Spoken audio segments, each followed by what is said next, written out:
مگر آج دیکھ لیں اللہ کا احسان ہے، پیغمبر علیہ الصلوۃ والسلام نے کہا کہ اپنے دوپٹے اپنی اوڑھنیوں کو سنبھال کے لیجئے۔ ہمارے ہاں خواتین کی 4 قسمیں ہو گئیں۔ پہلی قسم، خواتین نے دوپٹہ لینا گوارا ہی نہیں کیا، ضرورت کو محسوس ہی نہیں کیا۔ سفر ہو یا حضر ہو، گھر ہو یا باہر ہو، خوشی ہو یا غمی ہو، شادی ہو یا کوئی پارٹی ہو، ان کے ہاں دوپٹہ نظر نہیں آتا، اور اگر کبھی حسن اتفاق ہو بھی تو وہ لپیٹا ہوا، سمیٹا ہوا، تہ لگایا ہوا وہ پرس کی نظر یا ایک ہاتھ کی زینت ہوتا ہے۔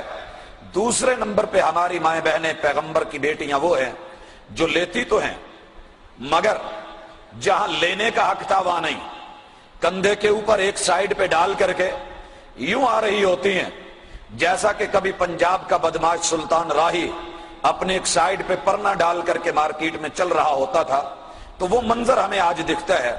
تیسرے نمبر پہ جو سر پہ رکھتی ہیں، رکھنے والی وہ اتنا باریک ہوتا ہے کہ لیے ہوئے میں اور نہ لیے ہوئے میں کوئی فرق نظر نہیں آتا۔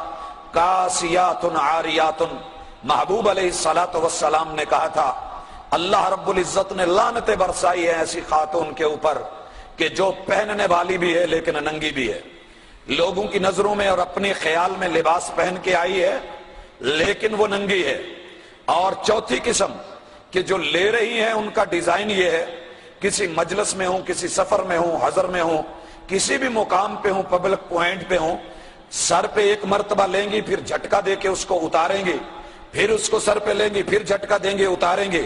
تو یہ کھیل، یہ سلسلہ، یہ لوگوں کی توجہ کو اپنی طرف مبذول کرانا، کہنے والے نے کیا خوبصورت کہا تھا، سنبھلتا نہیں جن سے سر کا دوپٹہ، سنبھلتا نہیں جن سے سر کا دوپٹہ، سنبھالیں گی کیا وہ کلیجہ کسی کا۔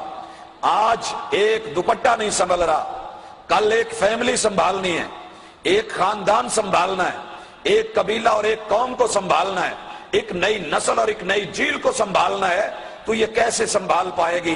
ہمارا معاشرہ جو ہے کچھ ایسی عکاسی کر رہا ہے۔ اور بھائیو، پیغمبر نے کہا تھا اس چیز کے اندر ہم مرد بھی شریک، عورتیں بھی شریک۔ یہ دن ہمیں کیوں دیکھنا پڑا؟ دنیا نے سب سے پہلے جس بند کو توڑا وہ بند حیا کا بند تھا، وہ رکاوٹ حیا کی رکاوٹ تھی۔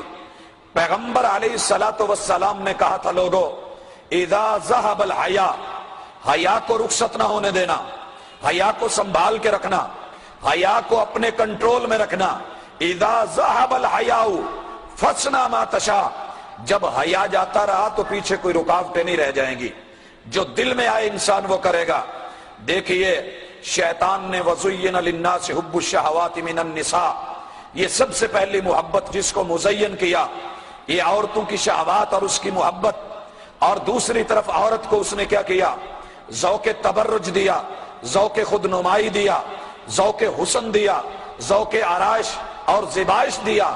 اس کو گھنٹوں جو ہے کہاں بٹھایا؟ آئینے کے سامنے، آئینے کے سامنے بٹھا کر کے اس کو بنا سنوار کر کے بیوٹی پارلروں میں لے آ کر کے ایک شاپنگ کرنے کے لیے بازار میں جانا ہے، اتنا لمبا چوڑا وقت لگا کر کے پھر بازار میں لاتا ہے، اور ادھر حاجی صاحب کاؤنٹر پہ بیٹھے ہوتے ہیں اور ان کا جو ہے نیچے سے ٹھوڑی کو ہلا کے کہتا ہے حضرت اب بھی نہ دیکھو تو آپ کی بدبختی ہے، یہ دیکھنے کی چیز ہے، اسے بار بار دیکھ۔ اور پھر دیکھنے والا اسے بہت دور تک دیکھتا جاتا ہے۔